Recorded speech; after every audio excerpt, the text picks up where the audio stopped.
हड़प्पा सभ्यता की सबसे बड़ी विशेषताओं में से एक थी उसकी समृद्ध कला और उत्कृष्ट शिल्पकला। जब हम इन प्राचीन नगरों की खुदाई में मिली वस्तुओं को देखते हैं तो यह स्पष्ट हो जाता है कि यहाँ के लोग न केवल तकनीकी रूप से दक्ष थे बल्कि सौंदर्य बोध और रचनात्मकता में भी माहिर थे। उनके बनाए गए बर्तन, मुहरें, मूर्तियां और आभूषण आज भी हमारे लिए विस्मय का विषय हैं। हड़प्पा के कारीगरों ने मिट्टी, पत्थर, धातु और अर्धकीमती पत्थरों का प्रयोग करके कई प्रकार की वस्तुएं बनाई थीं। मिट्टी से बने खिलौने, जानवरों की आकृतियां और छोटी छोटी मानव प्रतिमाएं यह दर्शाती हैं कि उनका जीवन कला से भरा हुआ था। खास बात यह है कि ये चीजें केवल सजावटी नहीं थीं, बल्कि इनमें से कई का प्रयोग धार्मिक या सामाजिक उद्देश्यों के लिए होता था।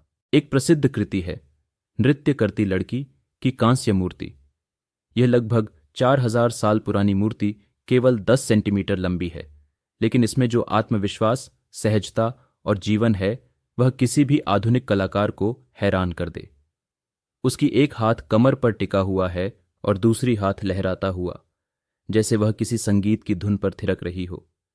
यह मूर्ति सिर्फ एक लड़की की नहीं, बल्कि उस युग की कला और आत्मा की प्रतीक है। हड़प्पा वासियों ने मोहरें बनाईं, जिन पर पशुओं, देवी देवताओं और रहस्यमयी प्रतीकों की नक्काशी होती थी। ये मोहरें व्यापार के लिए, पहचान के लिए या शायद धार्मिक अनुष्ठानों में प्रयुक्त होती थीं। इन पर खुदे हुए बारीक चित्र दर्शाते हैं कि उनका अंकन कौशल कितना परिष्कृत था। बैल, हाथी, गैंडा, बाघ और एक खास एक सींग वाला जानवर अक्सर इन पर दिखाई देता है। कुछ विद्वानों का मानना है कि यह एक सींग वाला प्राणी एक कल्पित धार्मिक प्रतीक भी हो सकता है। मिट्टी के बर्तनों पर रंगीन चित्रकारी, ज्यामितीय डिजाइन और पौधों या पशुओं के रूपांकन मिलते हैं। लाल और काले रंग का प्रयोग बहुतायत में होता था। इन बर्तनों में सौंदर्य के साथ साथ व्यावहारिकता भी दिखाई देती है। खाना रखने से लेकर धार्मिक अनुष्ठान तक में इनका उपयोग होता था। शिल्पकला में आभूषणों का भी विशेष स्थान था। महिलाएं और पुरुष दोनों गहने पहनते थे, जैसे चूड़ियां, हार, कान के कुंडल, सिरबंद और कमरबंद। ये गहने तांबे, चांदी, सोने, सीप, कार्नेलियन और फैयांस जैसे पदार्थों से बनाए जाते थे। लोथल और चन्हुदड़ो जैसे नगरों से ऐसे आभूषण निर्माण के केंद्र मिले हैं जो यह सिद्ध करते हैं कि हड़प्पा में विशेष शिल्पकार समुदाय होते थे। पत्थरों की मूर्तियों में पूजनीय आकृतियां भी मिलती हैं, जैसे पुजारी की मूर्ति जिसे एक विद्वान व्यक्ति के रूप में दर्शाया गया है, जिसके कंधे पर चादर लिपटी है और चेहरा ध्यानमग्न है। यह मूर्ति न केवल धार्मिक विचारों को दर्शाती है बल्कि समाज में ज्ञान और प्रतिष्ठा को दिए जाने वाले महत्व को भी दर्शाती है।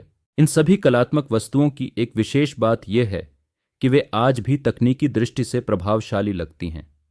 उनकी सटीकता, संतुलन और डिजाइन आधुनिक कारीगरों के लिए भी प्रेरणा है, और यह सब उस युग में संभव था जब न तो आधुनिक औजार थे और न ही बिजली।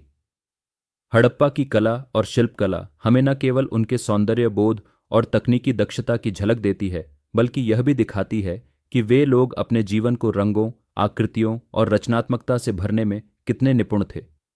उनकी बनाई वस्तुएं आज भी हमारे संग्रहालयों में सजी हैं, चुपचाप हमें उनके गौरवशाली अतीत की कहानी सुनाती हुई।